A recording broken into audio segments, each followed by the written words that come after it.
Welcome to the Art Life Mind podcast. I'm your host, Tim Behrens.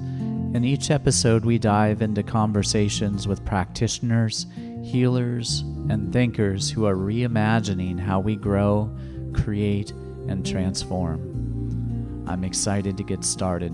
Let's dive in. I believe that we can weather all these storms, stick together like a dance. We're spinning days, growing closer in our ways, through the good, the bad, lost, found the truth. I give thanks for many things, but number one will always be for you.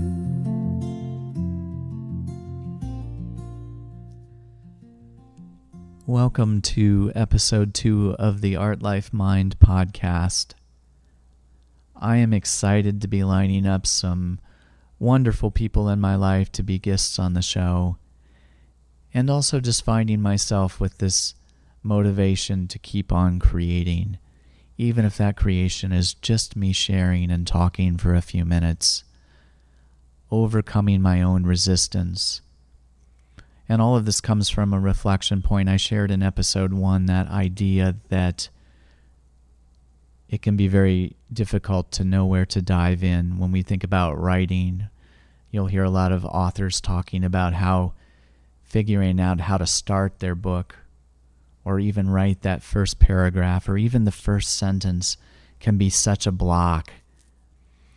And one of the ways around that is just to jump into the middle and see where it takes you and figure out all of the details, the beginning and the middle and the end from there, just to get into that act of creating. And I think that's what I want to do. That's part of what my journey is and why I'm here even tonight talking to you.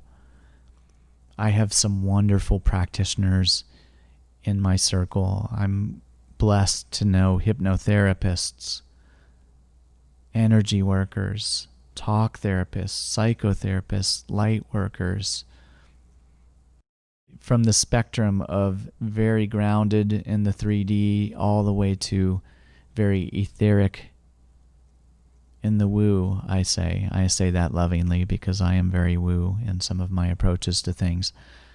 But in every one of those circles, I have been privy to conversations around stuckness, around wanting to create but not finding the right time. There's always a story. And the story goes like this. It says, I'm not ready yet. I haven't learned that one thing that I need yet before I start. I still need to get my certification in this. I need to go back to school. I just need to find the time. Whatever it is that we have all of these different reasons why we find ourselves in stuckness and why we don't step into new things. And one of the things that I love from my journey with hypnotherapy is just that growing understanding of the subconscious, the fact that there is something that is biologically wired into us, into our nervous system, to keep us safe. And to the subconscious, the unknown is unsafe. It wants us to be in homeostasis, emotionally, physically, mentally. It wants us to return to the norms that we know. And it's really, in that sense, not so concerned about our happiness or our contentment. It's concerned about our survival.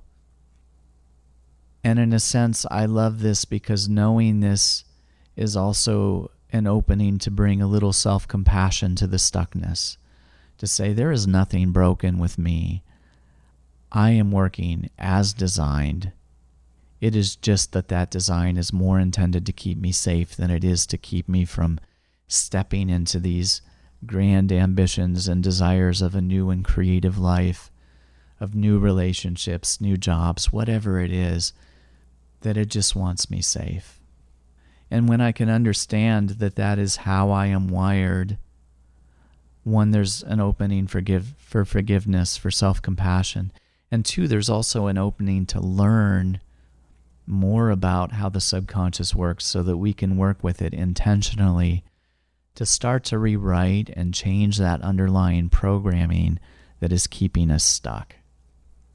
And so the question might become, what is safe? Or how do I become more comfortable with my discomfort so that I can step into these new things while still drawing upon resilience, security, support, adaptability, flexibility? And that's definitely one of the things I want to work on and talk about with people in this podcast. How do we step into our discomfort to create lasting, meaningful change, to align our conscious intentions with that underlying programming that may no longer be working for our better good, for our happiness, our contentment, our joy, our creativity? And so the invitation for me and for you, anyone who may be coming across this, is really just to allow yourself to try new things so that the practice of trying new things becomes familiar and comfortable. And then why is it that we don't try new things? Well, it's fear of rejection. It's fear of being seen. It's fear of trying and failing and how that will look. And so introducing this mantra, which you've probably heard before, but has been a driving part of my journey lately, is that idea: there is no failure, there is only feedback. As long as we continue to try, there is no failure, there is only feedback. Because every single thing we do will inform us in some way or another so that the next time we try it, we can do it better. And there's a little phenomenon that happens for me, and I'm curious if it happens for others. I think it probably does, in the sense that I self-disqualify. So in my mind, in my imagination, I will run scenarios of things I want to try, and then I will determine simply from my imagination that they do not work, and then I go on and do something else. But the reality is that the actual feedback is real-world action, real-world interaction with others, and perhaps recognizing that we don't have to put labels on anything. Everything we do is just an action. And as long as we are grounded and resilient, those actions can inform what we do next. I think another thing that happens is that we have this idea that when we make up our mind to do something, that we can't course correct. We set our mind on a goal and we assume that we have to know everything there is to know about it before we move in that direction, because if it doesn't work, we're just stuck. And we're not really allowing ourselves that opportunity for resilience, for flexibility, for course correcting. And I know that self-disqualifying happens out in the world. So often, we might find ourselves with a curiosity about someone, perhaps a stranger or something we see in a coffee shop or at a bar, or wherever it is, some interaction that we want to have. And before we've even been a blip on someone else's radar, we've run it through it in our head and we've told the story of, oh, that person doesn't want to be disturbed. Or I'm just going to look stupid like I did last time. Or this will be embarrassing. Or I don't really know what I'm talking about, so I just need to stay quiet. And in that sense, we've never actually given ourselves the opportunity to have an interaction. We've just run it through in our head and then moved on. And another interesting aspect of the subconscious is that those internal imagining experiences are just as real to our mind as the external experiences.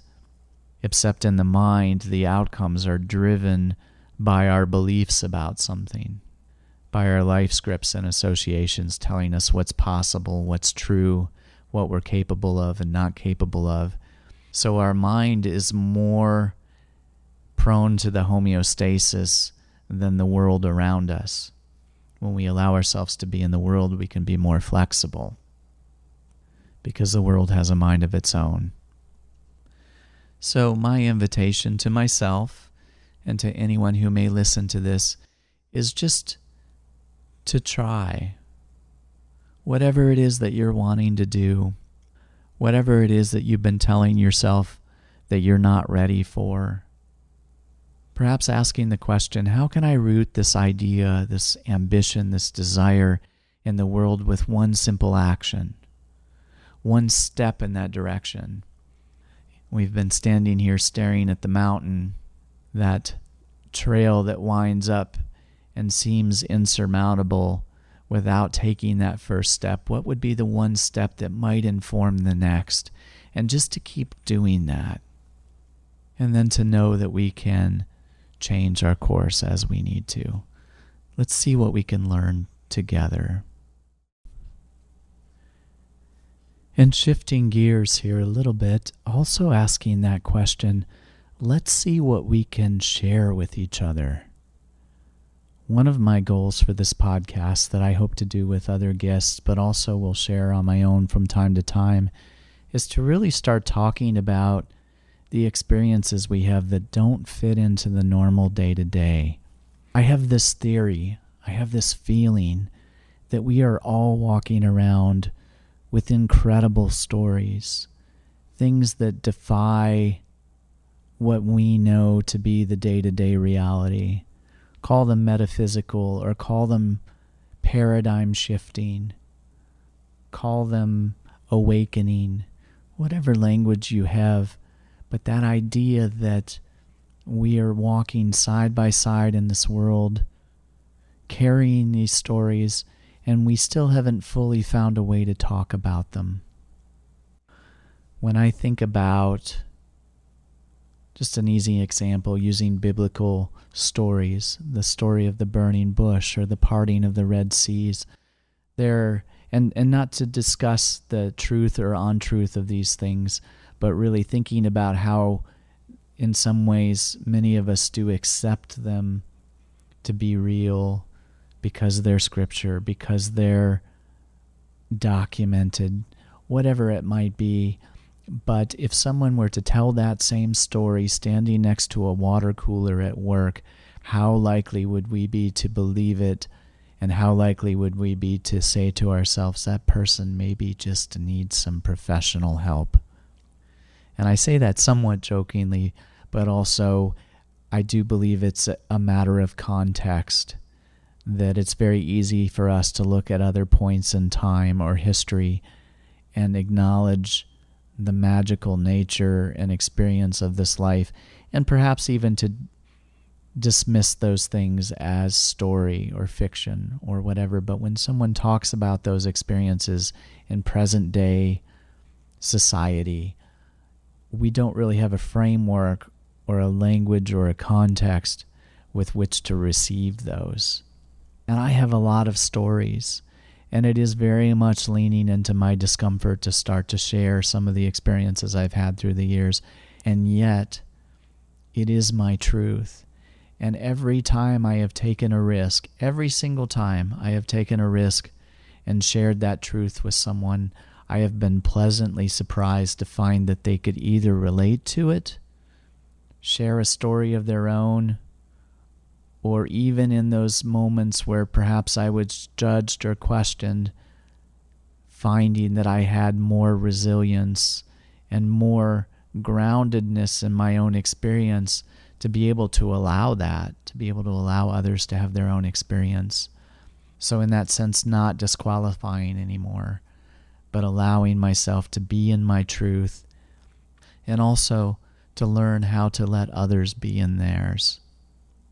So I have some wonderfully metaphysical, magical things that I hope to share in the coming weeks as well. And it's my hope that if you have stories to share, that you will reach out. I would love to hear them. artlifemind@gmail.com.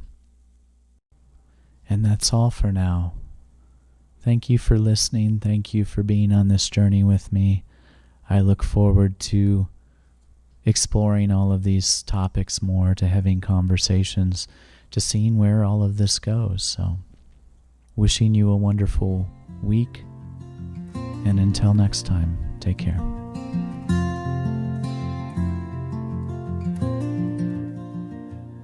I give thanks for all the lives I've lived, the random gifts that I could give, the ups and downs of who I am. The best days, I don't question them. It's in grace that I can sing a song, lift my voice when something's wrong, find those in tune with who to stand. The best days aren't the ones I planned. I believe that we can weather all these storms, stick together like a dance. We're spinning days, growing closer in our ways, through the good, the bad, lost, found the truth. I give thanks for many things, but number one will always be for you.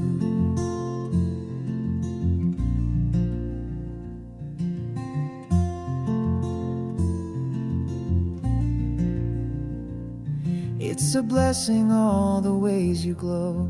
When I'm in doubt, you always know. It's the silence that we share each day, the comfort more than words can say. It's the simple math of 1 + 1, the joy we grow that shines like sun, casts shadows off in morning light, fends those worries off each night. I believe that we can weather all these storms, stick together like a dance. We're spinning days, growing closer in our ways, through the good, the bad, lost, found the truth. I give thanks for many things, but number one will always be for you.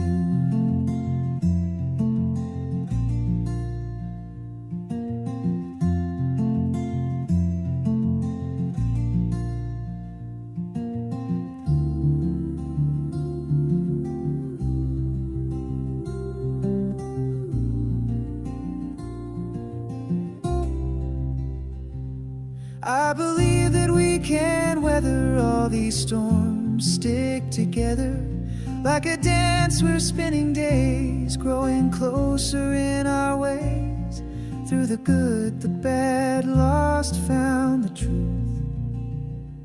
I give thanks for many things, but number one will always be for you.